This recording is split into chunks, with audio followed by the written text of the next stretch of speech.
ಗೃಹ ಸಚಿವ ಪರಮೇಶ್ವರ್ ಅವರು ಇವತ್ತು ಹಾಸನಕ್ಕೆ ತೆರಳುತ್ತಾ ಇದ್ದಾರೆ ಅಂತಕ್ಕಂಥ ಮಾಹಿತಿ ಬರ್ತಾ ಇದೆ.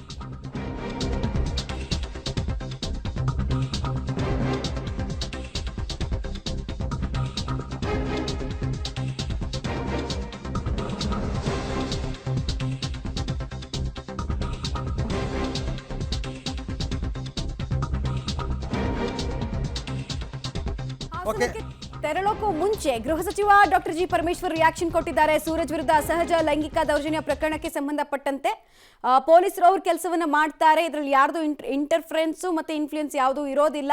ಫ್ರೀ ಹ್ಯಾಂಡ್ಸ್ ಅನ್ನು ಕೊಟ್ಟಿದ್ದೀವಿ, ತನಿಖೆಯಲ್ಲಿ ಸತ್ಯಾಸತ್ಯತೆ ಆಚೆ ಬರುತ್ತೆ ಅಂತ ಹೇಳಿ ಗೃಹ ಸಚಿವರು ಹಾಸನಕ್ಕೆ ಹೋಗೋಕ್ಕೂ ಮುಂಚೆ ರಿಯಾಕ್ಷನ್ ಕೊಟ್ಟಿದ್ದಾರೆ.